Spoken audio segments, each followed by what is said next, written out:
Listen to the quiet between your breaths and tell me with ruthless kindness where your life is compounding behind your back. Not the obvious places, not the bank app, and not the mirror, but the corridor you walk 100 times a day without noticing the tilt of the floor. Outcomes feel loud, almost accusatory. Patterns move in silence, and silence, when we learn to hear it, tells the truth without shaming us. What if the true gap between what you hope for and what you live isn't a verdict on your worth, but a pattern of choices that no one applauded, no one warned, no one even saw? What if the difference nobody sees is not about who deserves and who doesn't, but about how time, attention, and counsel are being braided inside your day, strand by strand, until they pull you somewhere predictable? You are not a failure. You are not too late. You are simply standing in a river whose current you did not design. And tonight, we learn to read the water. I know you are tired of advice that feels like a finger in the chest. You don't need another voice to tell you to try harder, to grind longer, to be someone else by morning. You need a voice that recognizes the weight in your chest and the storm in your thoughts, and still believes you can plant something different before the sun goes down. I see the effort you don't show anyone, the way you swallow disappointment and still show up, the way you negotiate with your own nervous system just to begin, the late-night scroll that was meant to numb, the early alarm that felt like a personal enemy, the small promises you make and then break and then pretend not to notice. This is not a trial. This is a gentle inventory. This is someone who will hold the lamp while you look into the closet and find the tools you already own. There is a kind of wisdom that does not speak from a podium, but from a workshop bench. Wisdom that smells like wood and oil and honest sweat. Solomon called it understanding, but it behaves like a blueprint, simple lines that, when followed, turn into shelter. His words are not magic tricks or slogans. They are the contours of reality written in proverbs, short sentences with long consequences. He speaks of seasons, because time is not an enemy, it is a field, and of scales, because integrity is not a costume, it is the weight that makes a measure true. He speaks of counselors, because a single mind is a narrow hallway, and of generosity, because what flows returns by routes we do not control. When you hear these old words, imagine not a throne, but a workshop, not a crown, but a measuring line. We are not here to worship ancient sayings. We are here to align with them the way a compass aligns with north. The difference nobody sees is often hiding in the body before it appears in the budget. Stress tightens the chest and narrows the lens, and when the lens narrows, the future shrinks until only the next craving fits through. The brain, trying to protect you, chooses short relief over long reward. It's not your fault that relief looks louder than reward. It is your work to give reward a voice. Notice the texture of your evenings when fatigue meets a screen. Notice the taste in your mouth when you postpone a task that scares you. Notice the heat in your face when someone corrects you and your pride steps forward to defend an older pattern. The nervous system is not your enemy. It is your messenger. Train the message, and your days begin to obey a different rhythm, not accusation. Instruction, not guilt. Guidance, not try harder, try wiser. Someone told you that luck is a storm that either blesses or breaks, and you believed them because storms feel random when you're standing in the rain. Solomon would take you to the ant and say, "Look again. Small acts repeated make shelter from weather you cannot control." He would take you to the harvest and say, "Look again. There is a time to plant and a time to reap, and if you sleep through the planting, you will think the land is cursed." He would hold up a scale and say, "Look again. A little dishonesty seems cheap until your name becomes light, and doors that should open begin to hesitate." He would gather counselors and say, "Listen, many minds widen the road, and isolation is a narrow bridge that breaks under weight." These images are not poetry for the sake of poetry. They are handles you can grab when the mind is slippery, the ant when you want to delay, the season when you want to excuse, the scale when you want to cut corners, the circle of counsel when you want to hide, The open hand, when you are afraid to lose. Repeat them under your breath until they become grooves in your attention, grooves your feet can find in the dark. You have been told that money is the beginning and the end of prosperity, but you have also seen people with large incomes and an even larger leak. The difference nobody sees is not the paycheck, but the pattern that greets it. Some lives add before the deposit arrives because attention is already invested. Other lives subtract after the deposit lands because anxiety is already in charge. This is not a moral ranking. It is a pattern diagnosis. And diagnoses are merciful because once you see the mechanism, you can touch it. And once you can touch it, you can change it. Let your shoulders drop for a moment. Let your jaw unclench. Place one hand on the part of your body that carries the day's weight and tell it, we will not rush. We will look. We will look at morning minutes as if they were coins. We will look at counsel as if it were oxygen. We will look at integrity as if it were a bridge we must cross every day to reach the other side of our own name. We will look at generosity as if it were a river that irrigates land you do not own, but will one day walk through with gratitude. This is practical spirituality, not mystical escape. This is emotional neuroscience translated into habits you can feel in your calendar. The nervous system calms when it can predict, and wisdom gives your days a pattern that the body recognizes as safe. Safe does not mean easy. Safe means coherent. Coherence is the ground where courage can stand. Some part of you still argues that your life is a special case, that the rules bend for your pain, that the storm over your house is heavier than weather can explain. I will not argue with your pain. Pain is a real country. I will ask, with tenderness and with backbone, whether you are willing to test a different pattern long enough to see if the river shifts. Will you test one morning hour guarded like treasure? Will you test one hard truth welcomed like medicine? Will you test one small restitution made without a press release? Will you test one open-handed act that feels like loss and watch how it changes the room around you? Because patterns do what patterns do, and wisdom promises what wisdom promises, and your life deserves a fair experiment. Let the title echo without blaming anyone. The difference nobody sees. Not a label slapped on a group. Not a judgment shouted across a fence.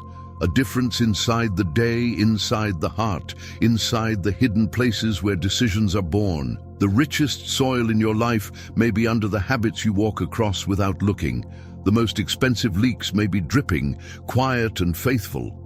In the corners you've decided are harmless. What would change if you treated the unseen as the place where the real economy lives? Not just dollars, but attention. Not just time, but seasons. Not just reputation, but weight on the scale. Tonight, as the room softens and the world grows a little less loud, consider this simple vow spoken gently to yourself. I will learn to hear what my outcomes are trying to say. I will learn to plant when planting is unfashionable. I will learn to welcome correction as the doorway to better maps. I will keep my scales honest, even when no one is watching. I will open my hand and trust the long road of return. You do not need to become someone else to live this vow. You need to become more fully the person your deepest wisdom has been whispering you could be. And that whisper, steady and patient, has never stopped calling you by name. Some patterns speak softly yet move entire lives, and this is one of them, the way small choices line up like quiet stones and build a path you never intended to walk. The way a simple habit repeated without attention becomes a gate that either opens to margin or closes into scarcity. And because it is silent, we call it luck, or blame our history, or wait for a single event to change our direction, while the truth keeps whispering that the difference most people miss is born in decisions so ordinary they feel invisible. I will not scold you and I will not rush you. I will sit with you in the stillness where your day actually begins, in the first moments when you pick what to notice and what to postpone, what to consume and what to create, what to reinforce and what to release. Because the shape of those moments becomes the shape of your month, and the shape of your month becomes the shape of your life. And this is not a sentence handed down. It is a pattern coming into view. Money looks like the main character in our stories, yet watch closely and you will see that many money problems were conceived before money arrived, conceived in neglected skills that could have grown, in impulse purchases that offered comfort and stole clarity, in tasks delayed until delay felt normal, and when the outcome finally appears it feels like a verdict, even though it was a sequence, and sequences can be edited once we see their order. Two people can stand on the same ground and face the same weather and meet the same paycheck. And over time, one gathers margin while the other feels the floor slide away, and nothing dramatic separates them, only the rhythm of their unseen choices, the way one holds a pattern long enough for it to bear fruit while the other keeps starting over. Keep soothing the present at the cost of the future. Keep saying later until later becomes a room with no windows. There is a question that changes the air in the room when it is asked with honesty, not how much do I have, but what am I doing again and again? What do I repeat when I am tired? What do I repeat when I am scared? What do I repeat when no one is watching? Because repetition is an altar where we leave our time, and the altar gives back what we placed upon it, nothing more and nothing less. Solomon would not entertain you with theories here. He would invite you to look at the ant, to notice the small, faithful motion that does not sparkle but accumulates, to see how steady preparation outpaces frantic bursts, how patient lines of effort outgrow scattered sprints. And in this old mirror you will find something tender and fierce, the reminder that a gentle pace kept with consistency carries a strength that panic cannot imitate. There is a tenderness in acknowledging that your nervous system has been doing its best to protect you, that comfort promises relief and the brain believes it, that quick rewards light up the path like lanterns, while the longer reward waits in the dark, quiet and sure. And this is why the unseen pattern must be felt in the body as well as understood in the mind, because when the body trusts a new rhythm, it will stop pulling you back to the old one. Imagine standing inside your ordinary day and paying soft attention to the choices that repeat. The hour you slip into distraction because the task feels heavy, the small purchase that buys a moment of peace and charges a larger fee later, the skill you know would change your future if only you fed it a little light and a little time. And as these moments become visible, they begin to loosen. They stop feeling like destiny and start feeling like clay. There is no accusation here, only the mercy of clarity, because once you see the hinge, you can move the door. Integrity lives here too, even though it seems like a word for large events, because the smallest promises you keep to yourself strengthen the structure that carries bigger weight, and the smallest promises you ignore begin to hollow out that structure until trust cannot bear even a light load. And this is why the honest scale is not an image from a distant past. It is the test of weight in every decision, the sense that your name should feel solid when placed in the hands of another. You are allowed to be slow and still be faithful. You are allowed to be gentle and still be strong. And you are allowed to rebuild patterns that once felt permanent, because permanence is mostly repetition in disguise, and repetition can be turned toward wisdom the way a river can be guided by simple banks cut into the earth with patience. The invisible is not unreachable, it is simply quiet, and quiet is a language you can learn. So bring your attention to the seam where a choice begins. Catch it before it hardens. Ask whether it serves the person you are becoming or the fear that wants to keep you small. And then breathe long enough to feel the answer land in your chest, because your body knows when something aligns and your breath will tell you when the pattern is true. I've seen lives change without applause, only the slow glow of margin returning, the mind clearing, the evenings softening, the mornings arriving without dread, the heart daring to plan beyond survival. And when someone asks what happened, there is nothing to point to except a subtle shift that kept happening until it accumulated into something visible. This is how the difference nobody sees becomes a difference that cannot be denied. Not because it shouts, but because it stands, not because it dazzles, but because it endures. Let the old wisdom sit with you in the workshop of your life. Let the image of the ant steady your hands when you want to abandon the small, faithful act. Let the idea of an honest measure steady your voice when you are tempted to cut a corner. Let the picture of a planted field remind you that some rewards only answer those who show up when showing up is unfashionable. And as these images repeat, they will carve channels in your attention, and attention will carry your choices like water carries. Seed. If you feel a soft ache rising now, that is the part of you that has always believed you could live with coherence, that your inside life and your outside life could eventually agree, that what you desire deeply could be honored by what you do regularly. And that part of you is not naive. It is wise. It is remembering the pattern you were made for. So rest your shoulders and let this question settle over you like evening light. Where are your small decisions quietly compounding?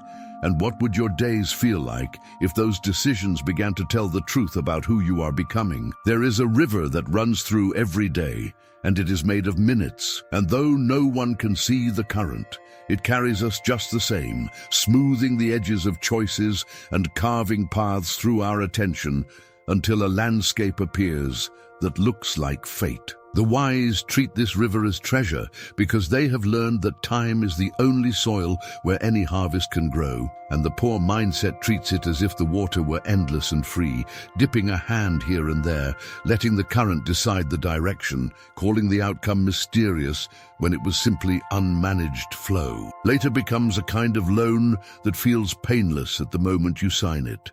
A contract written in soft letters that promises relief and asks nothing up front, then sends its invoices in quiet increments, charging interest that accumulates while you sleep and while you scroll and while you wait for a spark to move you. The debt of later hides in plain sight. It shows up as a day that begins after your strength has already been spent on distractions that promised to wake you up and left you more tired. It shows up as a morning that belongs to everything urgent and to nothing important, as an evening that arrives with hunger for comfort rather than hunger for meaning, as a week that repeats itself so faithfully you could set a watch by your lost hours. When this pattern is not seen, opportunity seems rare and unfair. When this pattern is named, opportunity becomes a door that appears in familiar walls.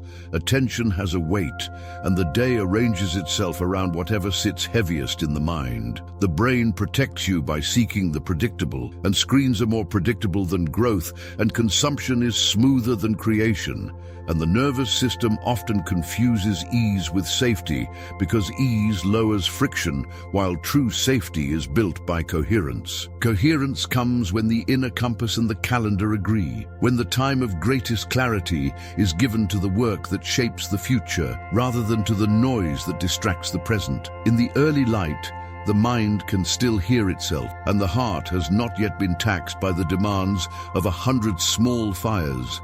And the body listens more easily to a steady rhythm, and the craft of your life waits by the door like a faithful friend who arrives before dawn. When that window is given to shaping and not merely skimming, the day stands taller, not because it is perfect, but because its spine is set. The wise live as if minutes carry signatures, as if each one leaves a mark on the ledger, even when no transaction is visible. And this quiet accounting builds margin for the soul, and margin for the work, and margin for the relationships that make the work matter. The poor mindset misprices minutes, the way a careless merchant misreads a scale, treating cheap time as if such a thing existed, ignoring that every minute is paid for by a slice of life you will never hold again. This mispricing turns into late starts and reactive loops and evenings that do not restore, and then into stories about fate that sound true only because the pattern has gone unnamed for so long. There is a sentence that breaks the fog without breaking the spirit. The way I handle time is the way time handles me. When a day is given a spine, the nervous system relaxes, not because the work is easy, but because predictability returns. Stress narrows the lens until only immediate relief can be seen. A gentle structure widens the lens until long reward becomes visible again. This is not a war with yourself.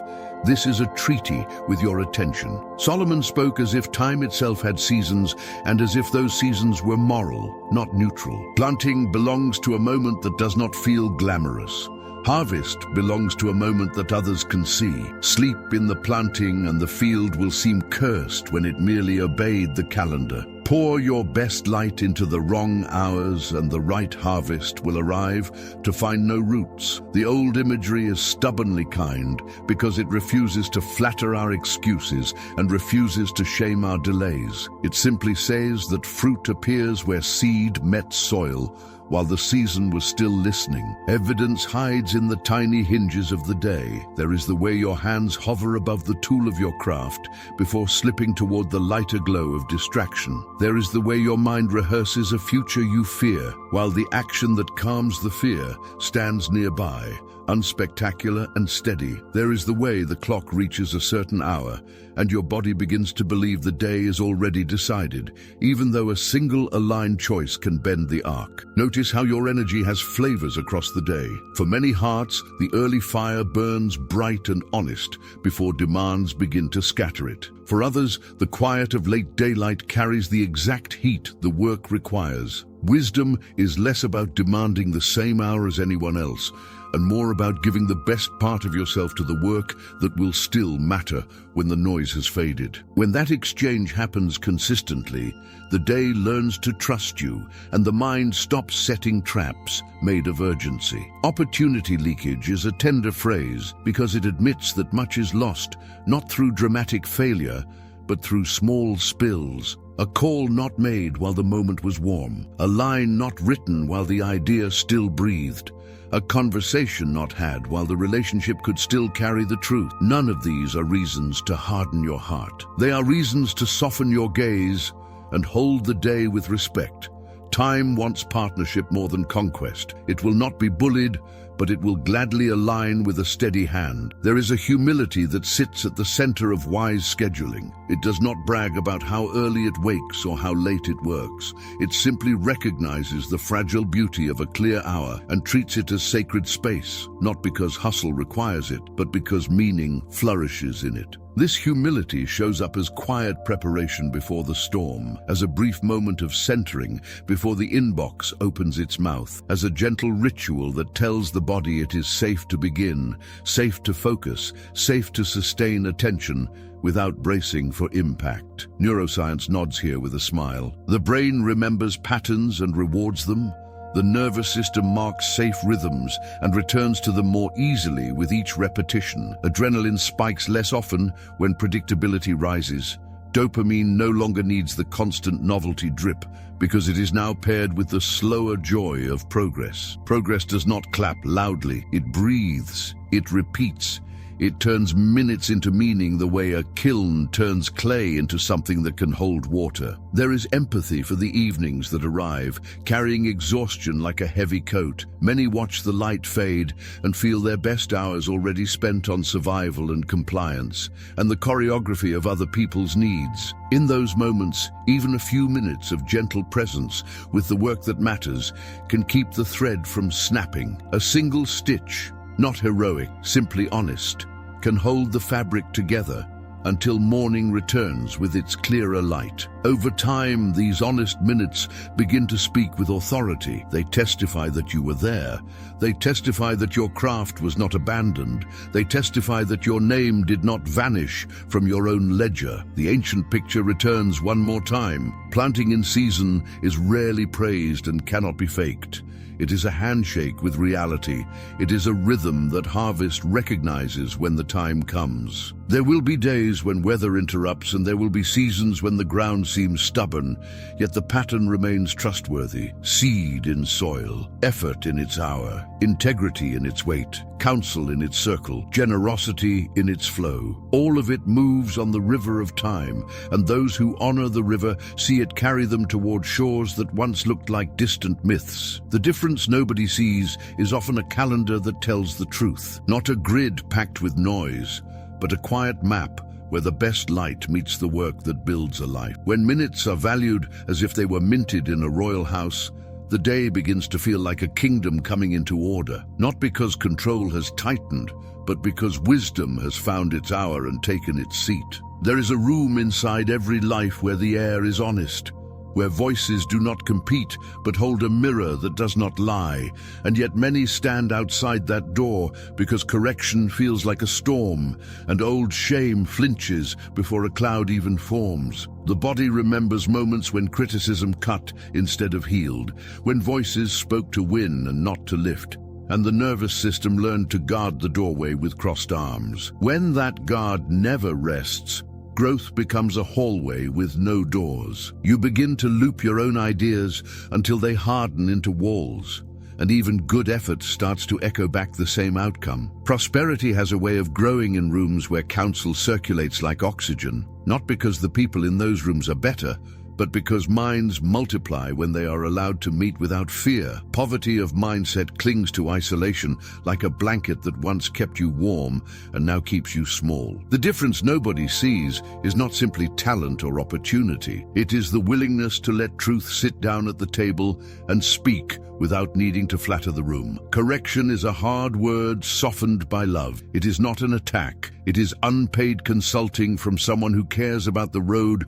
more than the theater of confidence. When a trusted voice names the pattern that keeps failing, money is saved before it is spent, time is rescued before it drains away, dignity is guarded before it is tested by another loss. Pride prefers the comfort of being right to the freedom of getting better. That preference feels soothing in the moment and expensive in the long arc of a life. When you choose comfort over truth, you protect a fragile image and sacrifice a strong future. When you welcome truth spoken with care, the image may bruise, but the future learns to breathe. The body tells the story before the mouth can. Correction arrives and the chest tightens, the jaw braces, the eyes look for exits. The brain reads threat in familiar tones even when love is present, and in that moment attention collapses to a single point where only defense can live. This is why safety matters as much as accuracy. Wisdom does not hammer a heart already on guard. Wisdom lowers its voice, slows the breath, and lets the nervous system feel the ground again. When the body feels safe, the mind can listen. When the mind listens, the pattern can change. Isolation often calls itself independence. It says, I do not need anyone crowding the path I am walking. It says, I have already heard what people like you will say. It says solitude is strength, while forgetting that solitude without counsel is a maze that slowly rearranges itself around your blind spots. A single perspective can build a house and discover later that the foundation leans. Many perspectives stabilize plans the way repeated lines level a wall. Counsel is not a crowd shouting over your life. It is the right voices, in the right tone, in the right season, each one carrying a piece of the map you could not see because you were standing too close to your own work. You can feel the difference between shaming noise and steady guidance. Shaming noise is hot and fast and eager to label. Steady guidance is warm and patient and eager to build. Shaming noise demands performance to earn belonging. Steady guidance assumes belonging and invites alignment. One leaves the body braced and brittle. The other leaves the body grounded and ready. Some avoid counsel because they met it in a weaponized form. Others avoid it because success in a smaller circle convinced them they had found enough. Then, the world widened and the old skill set met a larger test. This is not failure. This is the moment counsel was meant for. The wiser the person, the more likely they are to borrow other minds. Not because they are weak, but because they understand that reality is large and memory is biased and attention is finite. They treat feedback like a lighthouse in fog, not as a police siren. They move toward it instead of away. There's a tenderness in learning how to hear hard things without losing the thread of your worth. You are not a problem to be fixed. You are a story being edited by love. When a trusted voice says there is a leak here, the sentence does not become an accusation. It becomes a gift that returns what was already draining away. When a wise friend asks a question that touches your pride, the heat in your face is not a verdict. It is a sign that something precious is being guarded by an old fear. Breathe and let the guard rest. Then listen to the gate creak open. In this house of wisdom, even correction carries dignity. The person offering it speaks as if your future is worth the discomfort of this moment. You receive it as if your future is strong enough to hold the discomfort without breaking. The exchange is sacred. It converts pain into clarity and converts clarity into cleaner action. It spares you from paying tuition to the same mistake over and over. It turns what could have been gossip into guidance and what could have been flattery into truth. The echo chamber feels warm until it quietly steals the air. You hear your own opinions reflected back with extra shine and begin to mistake agreement for accuracy. A plan that is never challenged becomes a ceremony. It looks impressive and fails quietly. The wise choose rooms where questions are allowed to live, where evidence matters more than ego, where a past win does not exempt the present decision from examination. They honor mentors for what they have seen. They honor peers for what they notice at eye level. They honor challengers for what their angle reveals that affection might miss. Notice how your body reacts in rooms that hold truth. The shoulders lower because you no longer have to perform. The mind widens because curiosity feels safe again. The heart stops guarding last year's identity and begins to welcome a larger one. Neuroscience meets spirituality in that moment. The nervous system registers safety and opens access to the wiser parts of the brain. The soul registers belonging and opens access to courage that had been tangled in fear. Solomon spoke of plans strengthened by many voices and of isolation as a risk multiplier. He knew that even a brilliant mind narrows under pressure and that pressure seeks relief while counsel seeks reality. Reality is the ground where wisdom plants its feet. Integrity enters this chapter by the side door. Trust grows when people learn that you can be told the truth without turning the room into a battlefield. Doors open to names that carry weight, and names gain weight when they can hold correction without cracking. Reputation becomes more than a public story. It becomes a private strength that makes partnership easier, decisions cleaner, outcomes steadier. Generosity is at work here as well. It takes generosity to offer careful feedback, to give time and thought without payment, to stand near someone's dream and handle it like glass. It takes generosity to receive that gift without devaluing it through defensiveness, to treat the moment as sacred rather than transactional. The circle built on this kind of exchange becomes an ecosystem that multiplies wisdom. Over time, fewer expensive mistakes are made. Over time, the right risks are taken. Over time, your life stops being a solo performance and starts sounding like a quartet where each instrument knows when to lead and when to rest. Listen for the quiet vow that rises in the heart after counsel has done its gentle work. It says, I am not alone on this road.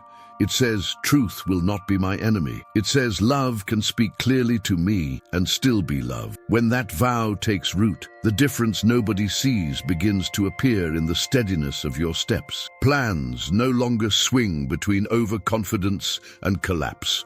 Corrections arrive and are absorbed. Momentum grows without announcing itself. The world might call it luck. You will know it as the fruit of voices welcomed and patterns wisely revised. There is a kind of quiet damage that does not make a sound when it begins. It begins in rooms where no one is watching, in decisions that seem too small to matter, in phrases that almost tell the truth but leave out the part that would cost something. The harm is not dramatic at first. It is subtle, like a hairline crack in a pillar. The pillar still stands, the ceiling still holds. Then the season changes, weight shifts, pressure rises, and the crack reveals what it has been doing in the dark. Lives do not usually unravel through grand betrayals. They thin out through small permissions that train the heart to live a few degrees away from its own center. The fastest gain often arrives wearing a smile that does not reach the eyes. It feels like relief and tastes like victory, and only later sends its bill to the name that took it. When the bill comes due, it asks for trust, and trust is the most expensive currency a person can spend. Doors that once opened without effort begin to hesitate. People who spoke your name with ease now pause before they recommend, because a whisper of doubt weighs more than a paragraph of promise. Opportunity does not disappear. It walks to a quieter house where the hinges are known to be strong. Many have watched a small shortcut turn into a map. The map leads to higher scrutiny and longer waits and promotions that never quite arrive. The story told on the outside remains bright and confident, while the private ledger begins to show entries that do not balance. Character debt compounds the way financial debt compounds. Every easy excuse earns a little interest. Every broken promise requires a larger promise to cover the sound. The body knows before the mind admits it. Sleep grows shallow. Shoulders stay tense. The heart begins to calculate how much performance is required to keep the image intact. There is another way to measure a life.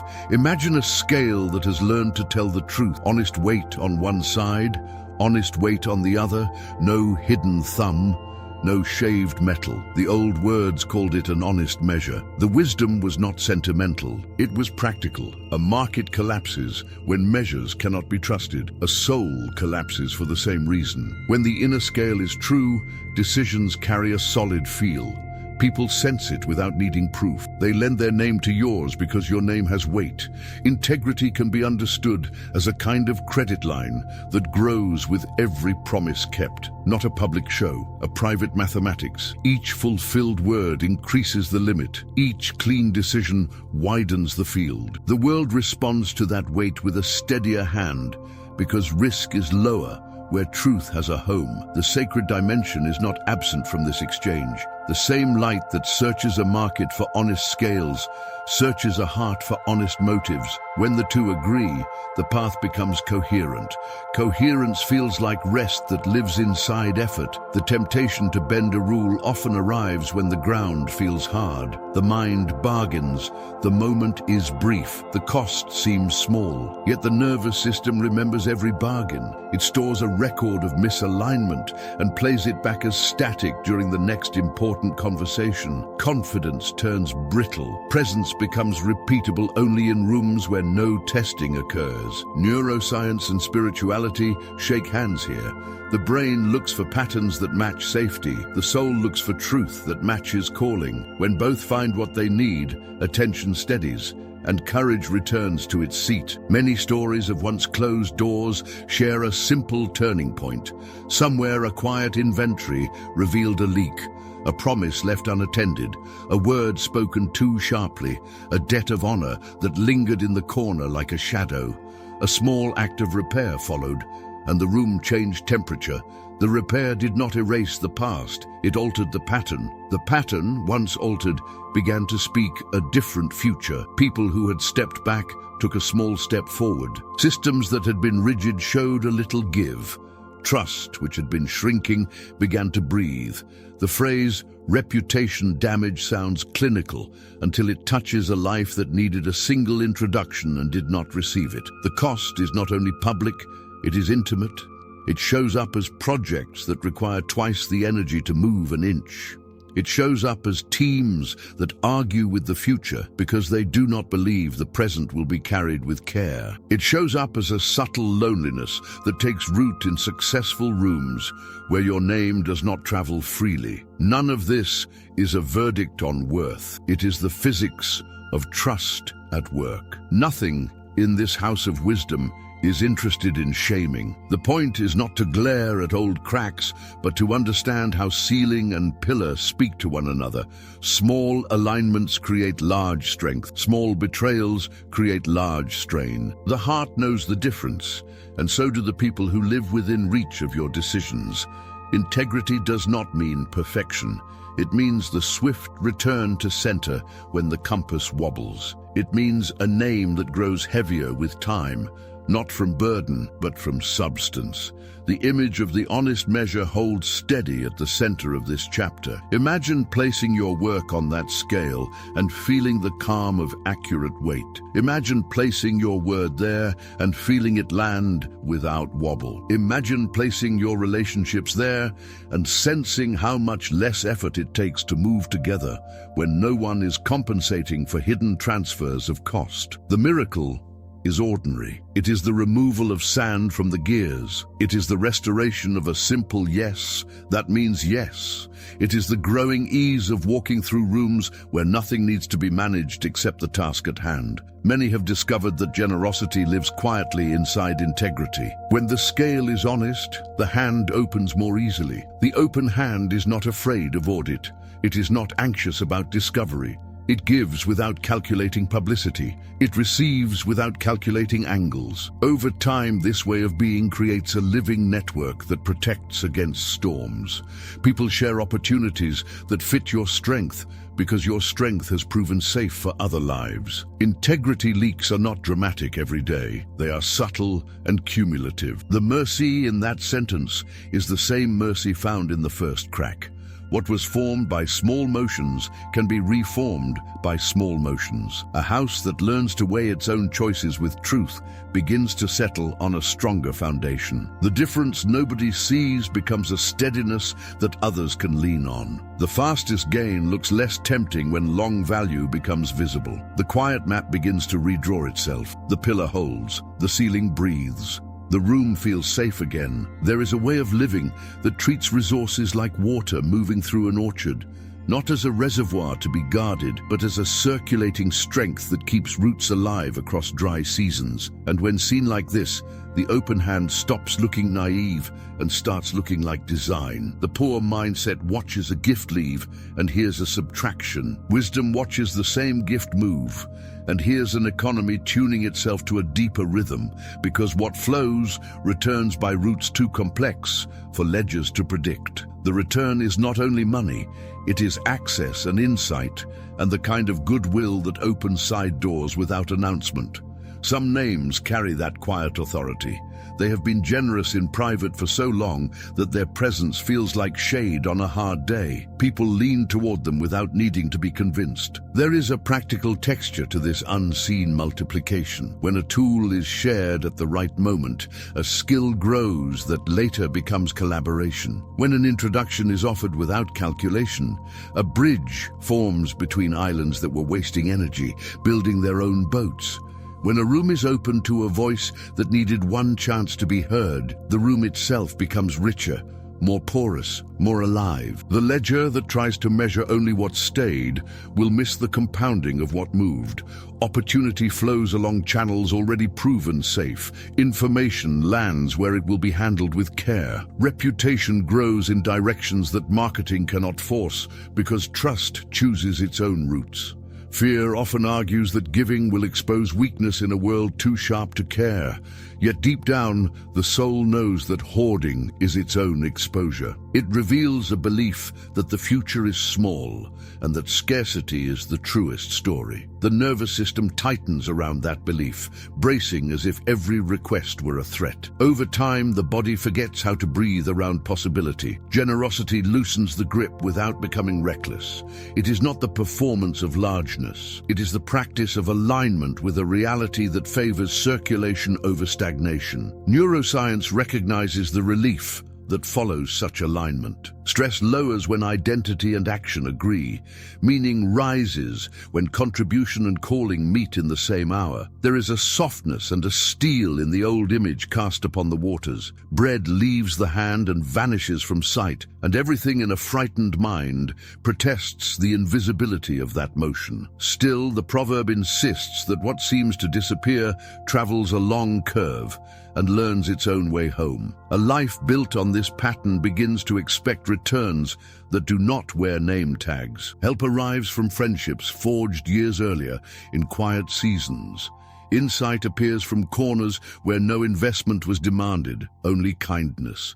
Doors open because someone who was lifted remembers the touch and chooses to lift in return, not as a favor owed, but as a way the world stays human. The open hand does not collapse boundaries. It chooses them with care. Wisdom knows the difference between generosity that nourishes and generosity that enables harm. The river needs banks, or it becomes a flood. Within those banks, the flow is strong and good. Within those banks, the ecosystem begins to thrive. The poor mindset often mistakes caution for miserliness and abundance for risk, swinging between extremes that exhaust the heart. The wise learn the middle path, where giving is thoughtful, timed, and aimed. They are not trying to be noticed. They are trying to be faithful to a design older than their fear. Access is one of the first fruits of this design.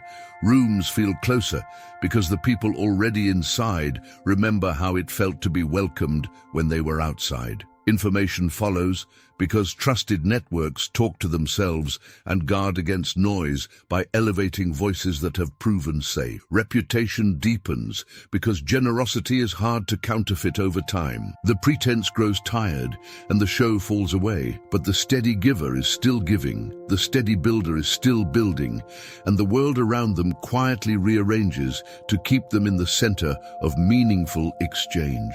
Some lives demonstrate how an open hand becomes insulation against harsh weather. When the market turns cold, the flow does not stop. It moves differently through relationships that were watered when the sun was high. The hours that might have been filled with panic are filled with calls that land softly. The projects that might have stalled are carried by people who remember being carried. Even the interior world feels different. Anxiety still knocks, but it finds fewer dark rooms to echo in, because generosity made the house brighter long before the storm arrived. There is a sacred thread running through this pattern. The same wisdom that hates false measures loves open hands. It recognizes that money is not the only currency, and that time and attention and introductions and mercy are all forms of wealth. It blesses those who become rivers rather than ponds, because rivers sustain life beyond themselves. The blessing is not a lottery ticket. It is the quiet multiplication that occurs when many small kindnesses move through many hidden channels and then converge with force when a life needs them most. What returns is often different from what left. A tool given becomes a partnership later. An hour offered becomes a perspective when a decision feels heavy. A small kindness extended to a stranger becomes a reputation that precedes you into a room where you were once unknown. None of this erases cost. It transfigures cost into seed. Seed does not argue with the soil. It trusts the design and disappears for a while. Then in its own time it breaks open and rises, not in the place where the hand stayed clenched, but in the field where the hand released. The difference nobody sees becomes visible here as well. It shows up in a face that does not tighten when others succeed. It shows up in a calendar that leaves space for what matters more than profit. It shows up in work that feels braided with meaning rather than chained to survival. It shows up in a name that travels far ahead like a kind messenger. When people say that some are lucky, they are naming a mystery they cannot weigh. Under the mystery lives a pattern. Under the pattern lives a river. The wise learn to live beside that river with hands that are open and hearts that are anchored, knowing that what flows is never lost, only transformed, and that the long road of return is already walking toward them with a harvest in its arms. Before the doors of the city opened, a grey light rested on the cobblestones, and the market slept with its eyes half closed. A craftsman stepped through the quiet, hands still carrying the warmth of morning tea, heart steady, as if listening for an older rhythm. He unlocked a small workshop tucked against the street, a room that smelled of cedar and oil, and a future waiting to be shaped. On the bench lay simple tools worn smooth by faithful touch. The world outside would soon grow loud, but for a moment there was a hush that felt like a prayer. He began the day with small motions that hardly looked like work. Shavings brushed into a tidy pile, edges checked by lamplight, notes from yesterday read aloud in a whisper so the mind could hear its own steps. A neighbor once mocked these quiet beginnings and called them slow. The craftsman thought of the ant and smiled. The ant did not hurry and did not sleep through the season. The ant taught him that steady is strong and that strength at rest is still strength. As the sun found the threshold, a farmer paused at the door. Mud streaked her boots, and hope streaked her voice. Weather had been unkind, seed had been scarce. She said that planting felt like throwing life into the ground and waiting for mercy. The craftsman nodded, remembering a year when he had waited without sowing, and later blamed the field for his own delay. He told her gently that the earth keeps its appointments even when we are late. She laughed without bitterness and said the ground had told her the same truth. They stood together in the doorway and watched the street brighten, each feeling the other's courage rise like light climbing a wall. By the time the square filled, the market had become a river, voices braided and unbraided in the air. A trader set up a stall with scales that gleamed in the sun. Customers gathered, and a hush of trust settled over the table. Farther down, another stall set out scales that glinted too brightly. A boy buying grain frowned. Something in his shoulders tensed, and even the pigeons seemed to keep their distance. The craftsman watched both tables. One balanced things with quiet confidence. The other wobbled in a way that could be disguised only for a little while. He understood then that honest weight is not only in the scale. It is in the name of the one who sets it down. A name that holds its own weight makes the world around it easier to carry. Near midday, the craftsman met with 3 voices he trusted. They shared a bench in shade and let the street speak through pauses. One saw patterns in numbers and warned gently when a price was shaped more by pride than by value. One loved people and noticed when a client's eyes said yes, while the heart said not yet. One had a memory wide enough to recognize the same mistake in a new costume. They did not argue over whose vision mattered most. They built a single map from their different angles and handed it to the craftsman like a gift. He felt the old fear of correction rise in his chest and noticed how it softened when respect preceded truth. The body loosened its guard. The mind opened its windows. The soul remembered that belonging can carry hard words without breaking. Later, a merchant stopped by with an offer that sounded like a shortcut. It was polished and polite and almost true. The merchant suggested a small adjustment that would save time and increase profit. The craftsman's jaw tightened, then unclenched. He remembered the hairline crack that begins in secret and the rooms that collapse quietly, long after a bargain no one saw. He thanked the man for the proposal and let it drift away like a leaf too bright to be real. Across the square, the boy who had frowned at the glinting scales smiled at the honest table and sent his sister there with a basket.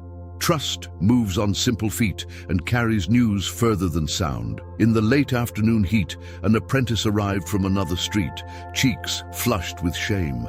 A tool had broken during a rush of work. The apprentice did not have the means to replace it, and the season was too tight to pause. The craftsman reached under the bench and brought out a spare. It was not new, but it was true in the hand. He placed it on the table without speech. The apprentice stared as if something impossible had landed. The gift left the room, and with it went a portion of the day's margin, yet the air grew lighter rather than thin. The craftsman felt the old image of bread leaving the palm and trusted the long road of return. He did not trace the route.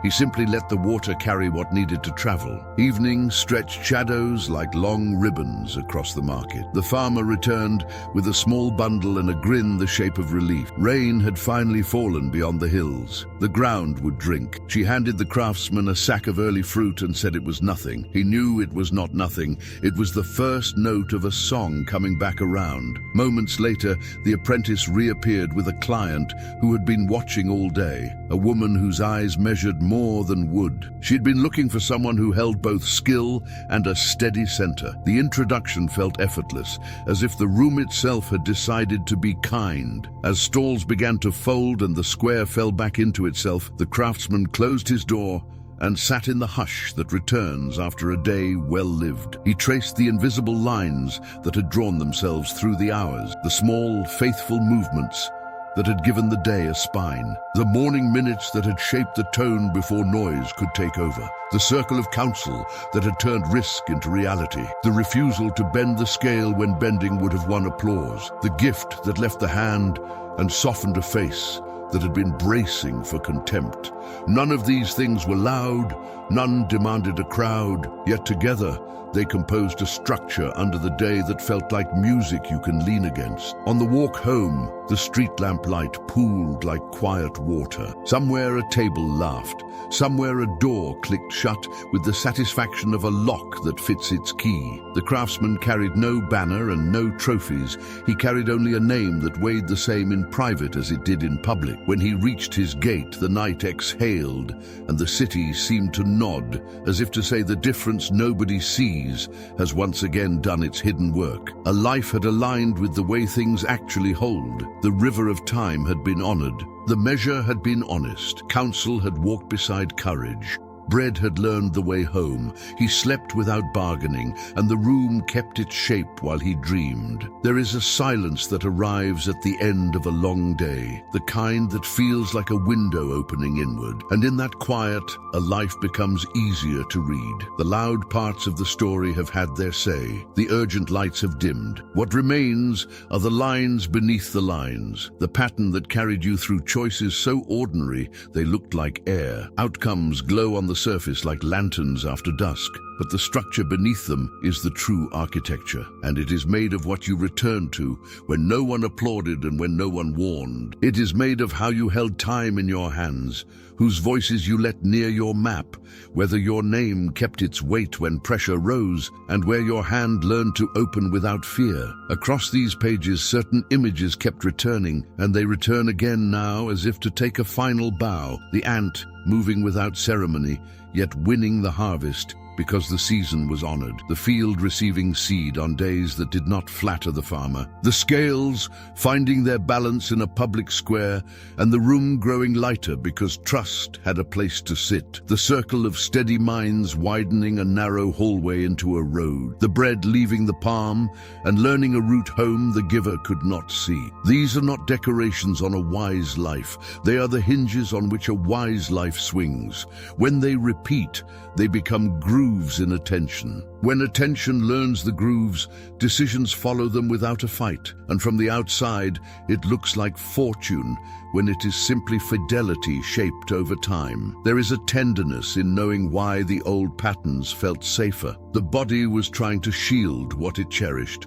The nervous system braced for storms it remembered too well. Urgency felt like air. Consumption felt like rest. Isolation felt like control. Shortcuts felt like rescue. Closed hands felt like shelter. None of these were failures of character. They were attempts at safety in a noisy world. The shift that happened here was not the invention of a new person, but the unveiling of an older wisdom already living in your chest. Something patient and fierce that prefers coherence to spectacle and knows that dignity grows best in quiet soil. If you listen to that older wisdom now, it does not shout. It stands. It feels like a calm center returning to its seat. It does not promise a painless road. It promises a trustworthy one. It says that the river of minutes can carry you rather than wear you down. That counsel will make your vision kinder and more accurate. That an honest name can hold weight without collapsing. That what flows from your hand leaves you only in appearance. And that the harvest recognizes those who honored the season when the sky was gray. It says that luck is how the market names a life whose patterns are aligned with reality and mercy. Some will still call it chance. When your steps begin to steady and doors begin to open, they will not have seen the small faithfulness that set the day's spine, the quiet courage that welcomed truth without bruising love, the refusal to bend the measure even when applause stood close by, the generous motion that rehumanized rooms that had grown cold. You will know that the difference nobody sees is not magic. It is structure with a soul. It is spirit holding hands with practice. It is a heart that learned to breathe in rhythm with wisdom's old music. So the night draws near and the story closes its eyes for a while, and the market sleeps as it always does between days, and the tools rest where honest hands left them. Somewhere rain begins over the hills. Somewhere a name is being spoken in a room you have not entered yet. Somewhere a kindness that once left you is rounding a corner. In the hush before sleep, let a single sentence rise like a lantern and hover over your life until morning. When the world cannot see the difference, who will you be in the quiet where the true pattern is chosen?